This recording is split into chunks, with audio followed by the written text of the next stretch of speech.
Now, let's talk a little bit more about the debate last night from the perspective of the plays. Alan Kelly, founder, CEO, Playmaker Systems, is here on Fridays, and today it just so happens it's the day after the big debate, or the semi-big debate, because it was vice presidential. Welcome.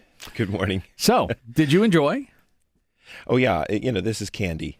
No, of course. If your game well, it can be. It can be good candy or bad candy, depending on the kind of a debate. But last night certainly lent itself to a lot of reaction, I think. No, I study the intersection of influence and strategy. And I may come from Silicon Valley, but I lived here long enough and hung around in D.C. long enough to appreciate this. The spectating was fantastic. And the games that they were playing, the gamesmanship was very, very rich. So who could not appreciate it? I was reading reactions to it, and as this was going on, I was, of course, following along on Twitter, and just occasionally would pop something on there because it was engaging enough for people who were watching it, and I figured people who weren't watching it maybe watching something else like a baseball game, because there were some playoff games yesterday, and also there was NFL football and college football.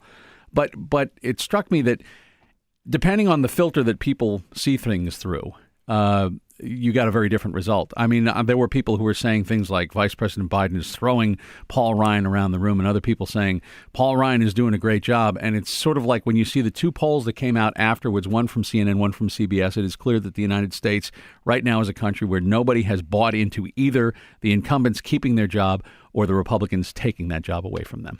I think this was the kind of debate where you could walk away and you could take either view. And either side could quite justifiably stick up for the other one, saying, well, I thought Vice President Biden was blah, blah, blah, and I thought, Representative Ryan was blah, blah, blah. I think they each did, themselves good enough that they could all be spinning well. But I think there are some subtle differences.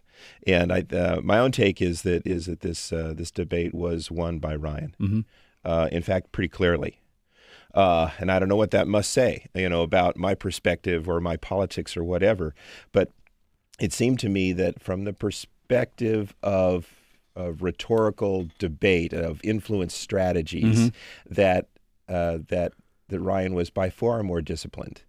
He was more judicious. He would run a play we simply call a pause, rather than rise to constant baits and baiting by Biden. Is that how you would characterize those laughs, the smiles, the asides, the snickers, and so on? Those were baits. I think so. So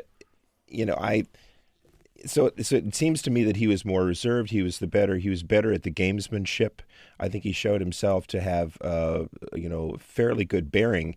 And, if for nothing else, you have to say, well, you cannot discount this young man now, this young executive to the political field. He is a very credible alternative, and I don't think that is at all what the Obama-Biden ticket wanted to have happen.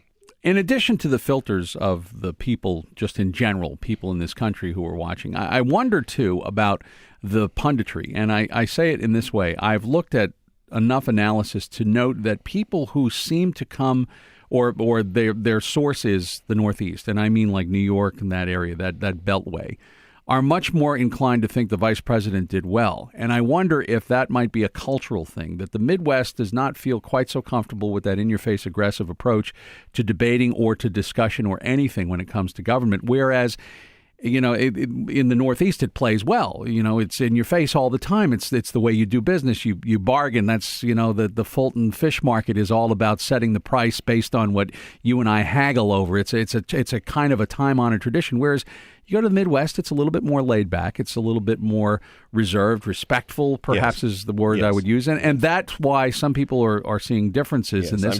And I think it's as much regional and cultural as anything else. Yeah, I'm sure my mama from Nebraska would have watched this debate, hi, Mom, and say, that's just not very nice. And you're right. And then New York and in the Bronx, they say, what are you talking about? Let's have a fight. Let's talk about it. Let's get down to brass tacks. That's right. And so I think this is the debate where you can sit back and you can say a lot about both sides. But still in all, if I look at the transactional plays, and if I derive them from our spectrum of choices, of which there are 24, I saw basically Ryan as a little bit more lower engagement, if you will. He was running plays that we call pings, for instance, and pauses. He was more subtle.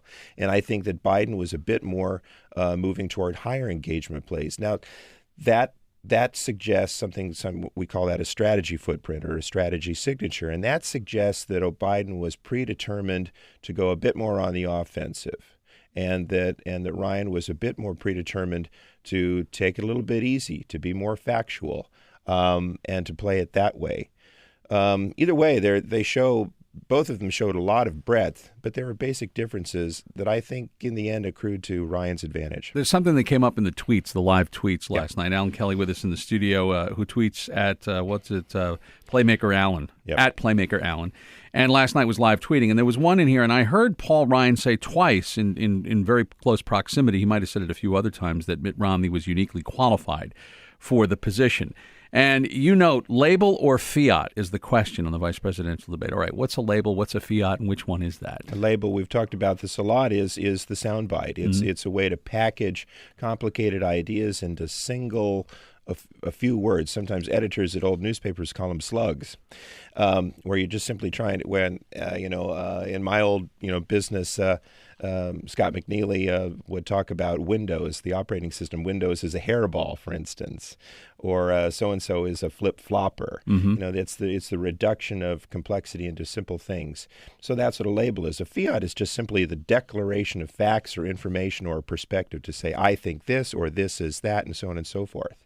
So, that was the fiat. It's never been done. That was the word about from Vice President Biden on the tax plan, and that's when Paul Ryan said, "Yeah, it's been done before." Name me one time when it's been done. Well, it was Jack Kennedy did. Oh, you're Jack Kennedy now. Yes. What was that play, by the way? A ping. That's a ping. It's a ping because what he's trying to do is invoke, the Lloyd Benson, Dan Quayle moment, and he's trying to bring that in, and. Again, it depends on your politics, but I think most people probably saw it as being transparent. Some probably didn't like it, some probably did. But the ping is a play of somewhat or barely detectable, less detectable suggestion. And so there was a lot of that. There was one play, and I heard Sarah Palin, believe it or not, she was on TV last night, and she did actually have some relevance because she was in a vice presidential debate 4 years ago. Typically, what she says is nothing but probably ear candy to her fans. But she was on there, but it reminded me of something that came up in the debate, and it was a very quick and fairly subtle mention of panels, because he was talking about the Paul Ryan, Mitt Romney plan, which would include panels. And he said something along the lines of the death panels. He says, you're not the first ones to bring panels. There's always a panel when I come to one of these debates. But I'm not sure if you had written it, but when it came out last night, you said it. Biden runs rehearsed screen on Sarah Palin death panel, all to glue her to Ryan. Not a good play. Okay. That's right. Why not? So he's trying to associate. I think he went in. It sounded subtle to me, a little too subtle for most people to pick up on. Although maybe if I picked up on it, probably America could too. So I'm not any smarter than most voters. I think Biden went in with the idea among his various objectives for the debate was that he was going to try to weave in JFK, you're no Jack Kennedy, and he was going to try to throw in Palin. Neither of which would be flattering for different reasons. So in order to bring Palin into the debate, he had to run a play called a screen where he's associating. But his real point was to do this suggestive pinging, to say, you do know what I'm talking about. We are talking about, are you like Sarah Palin or are you not? It was a way to distract the viewer onto that idea that I have to think about that. Just how different is he from Sarah Palin? And so I think that's clever, maybe a little bit transparent, but clever. President Obama last week had brought up Donald Trump. This week we had Sarah Palin, not by name, but invoked, but also Grover Norquist. Yes. And that's another one of the names that I guess is the boogeyman for a lot of independent voters. That's right. An associate of ours at the Playmakers talks about dog whistles, and the ping is maybe synonymous with that idea that they're blowing a dog whistle. They're saying something which would be detectable to a base or a certain constituency of people where they'll kind of get it, but others won't. But bringing in Trump, bringing in Palin, bringing in Jack Kennedy, these are all nicely designed sort of preset plays, just like football, where you want to make sure you cover that base in the debate. There's one other, before we get done, there's one other play that both candidates ran, I think, rather effectively last night, which was to invoke personal relationships to explain their feelings about an issue. The vice president used his folks a couple of times, and Paul Ryan mentioned a friend of his who was serving in Afghanistan. He also had talked about his family. My mother's on Medicaid or Medicare and Social Security. So, what kind of a play is that? It's a filter, or no? We call it a screen. It is a screen, okay. And it's a somewhat complex word for the simple idea that you're trying to associate yourself with something. You're trying to walk in front of or in back of a prop or a screen of sorts. You're trying to project an image that is larger than you.